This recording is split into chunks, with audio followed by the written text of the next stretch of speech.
everyone, welcome back to Reading English Comprehension class, and today we are going to talk about John's Taiwanese wedding for our 11th meeting. John's Taiwanese Wedding by John Felty and Bill McDowell from Hemispheres magazine. In the spring, Huiling's mother pulled me aside and asked, "What exactly are your plans with my daughter?" As I had already discussed marriage with Huiling, my 24-year-old Taiwanese fiancé, Mrs. Chan's tone didn't fluster me. She was just worried that if I, a 29-year-old American graduate student, didn't have serious marital intentions, her family would suffer a great loss of faith. One point that infuriated her was my inability to find a Mayron. I asked some friends about a Mayron and learned that it's a title given to the groom's relative who goes to the prospective bride's house to carry out all the touchy negotiations that go into planning a traditional Chinese wedding. Having a Mayron is a little old-fashioned, but it can be useful as a third party that helps save face during the arguments that inevitably arise over issues like the dowry amount and how many marriage cakes to buy, which are sent to the relatives and friends to announce the engagement. One could easily spend $6,000 on these cakes alone. Determined to make the Chans proud to have a foreign son-in-law, I searched for a Mayron. I work as an Asian representative of a British company, so I asked my boss, Mr. Lin, to suggest a Mayron. He recommended that I ask Mr. Wu, who works at my company. He was delighted to assist, assuring me he would need only a small red envelope. Huiling later explained that red envelopes are used for cash gifts at ceremonies and on holidays, and a Mayron generally gets $500 until $1,000. The next day, Mr. Lin burst out of a meeting, grinning broadly, patting one of our customers on the back. "Mr. O has agreed to be your Mayron. He will do much better than Mr. Wu, who is too soft and easygoing. Mr. O will give you big face and ensure your girlfriend's parents give you lots of things." With growing interest, I asked, "What kinds of things?" "Their house, car, their money, that kind of stuff." Mr. O explained confidently. "Don't I need to give them money?" I asked. "You only give them money if you don't know what you are doing," confided Mr. O. Later, I asked my boss about using Mr. Wu as a Mayron after all, as he seemed a little more conventional. "Oh, Mr. Wu will be there too," he said offhandedly. I was confused. "Why both? You can't just come with one person," he explained. When asked how many people I needed, Mr. Lin replied casually, "6, but 12 is better." Huiling assured me that 6 and 12 are lucky numbers, and in a traditional and formal engagement I would need either number of people. This sure seemed extravagant, but I was determined to do things the Taiwanese way. It took a week to build my team of Mayron. My boss, Mr. Lin, reluctantly agreed, and Mr. O recruited his business partner, and there was Mr. Chan from our sales department with Messrs. R. O. and Wu. I had 5 Mayron. So I cajoled Mr. O to sign on one of his old customers. I barely knew him, but he looked distinguished. I had my Mayron team at last. I proudly stopped by Huiling's parents' house to make the date. 6 people will be coming by with me next Monday to visit you. Can you be here? They seemed pleased with the news and told me they would be ready the next day. I called Huiling to make sure she would have the best tea and fruit for the guests. I heard her mother ask in the background, "Why does he want to bring all those friends anyway?" "They're not friends, they're Mayron," I told Huiling. "Why in the world are you bringing 6 Mayron?" she exclaimed. I swallowed hard. "To negotiate, to talk to your folks. I don't know it is your custom."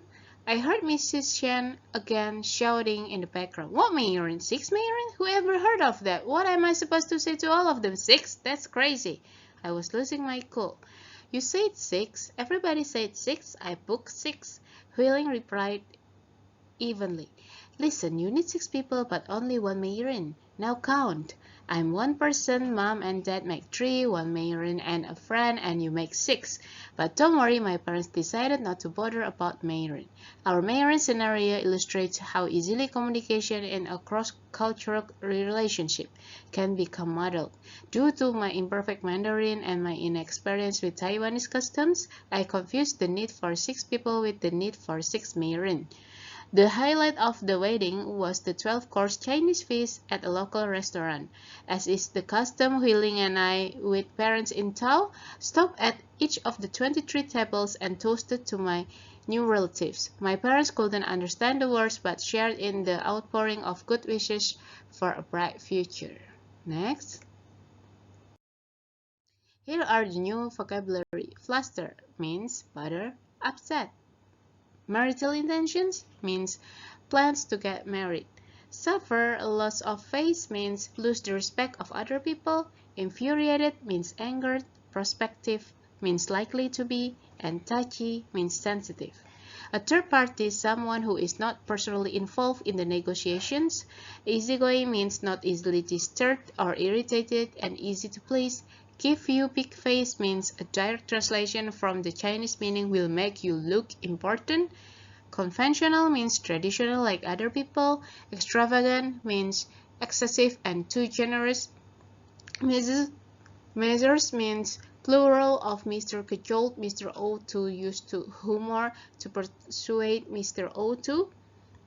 Distinguished, important and respected. I swallowed hard means I waited before I said anything. I was losing my cool means I was becoming upset. Evenly means calmly. Muddled means confused. In tow means following behind. Understanding the text. In this exercise, you will have to find out the answer whether the sentences is true, false, or impossible to know based on the text John's Taiwanese Wedding. Read the sentences below and write T for true, F for false, or I for impossible to know. And I will give you 6 minutes to finish these exercises after I read all the sentences. Number 1. At the beginning of the story, John doesn't want to marry Mrs. Chan's daughter. True or false, or I? Number 2. At first, John doesn't know what a Meirin is or how to find one. True or false, or I? Number 3. John asks Huiling to help him find a Meirin. The answer is true or false, or I? Number 4. Mr. Lin recommends more than one person to be John's Meirin. True or false, or I? Number 5. John needs 6 Meirin for the wedding negotiations. The answer is true or false, or I? Number 6. John and Huiling's wedding ceremony included both Taiwanese and American customs. True or false, or I? And I will give you the time for 6 minutes to finish these exercises, starting from now.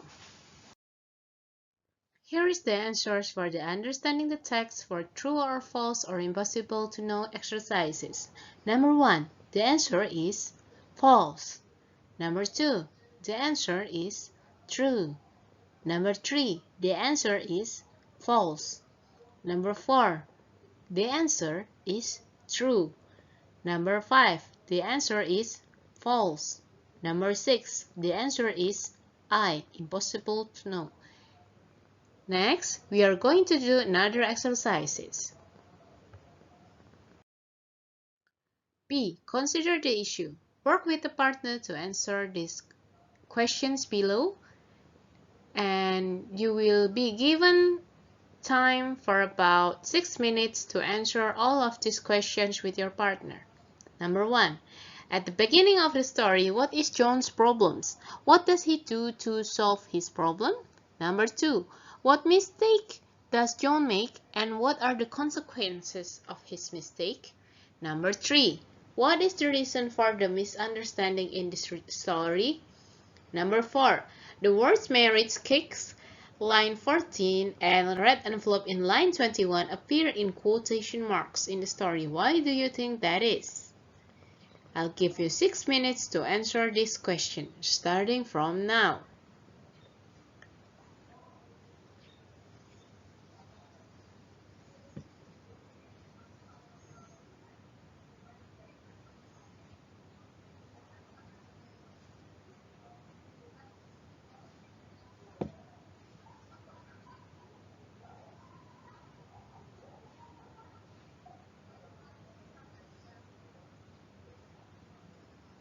Next.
Here are the answers for the building vocabulary.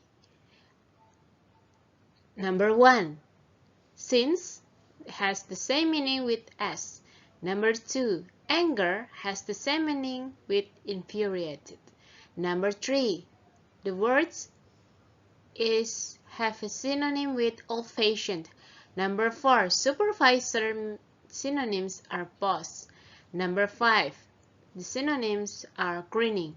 Number 6. The synonyms are team. Number 7. The synonyms are pleased. Next. Okay, thank you so much for hearing the lectures on reading English comprehension for the 11th meeting. And I will give you a new assignment, and the deadline will be on 3rd June 2021. And what can you infer about the characters in the story? Read the evidence below and write an inference. Number 1. In the story, John asks his friends for information about Taiwanese customs. What can you infer about his friends? Number 2. John goes to his boss for help in finding a maiden. What can you infer about his boss from this? Number 3. Mr. Lin says that Mr. Wu is too soft and easygoing and that Mr. O would be a better maiden. What can you infer about Mr. O? Number 4. John wants the chance to be proud to have a foreign son-in-law. What does this tell you about John? Number 5. John's parents can understand what Heiling's parents are saying at the wedding. What can you infer about John's parents? Okay, thank you so much for your attention and have a good day everyone. Good luck.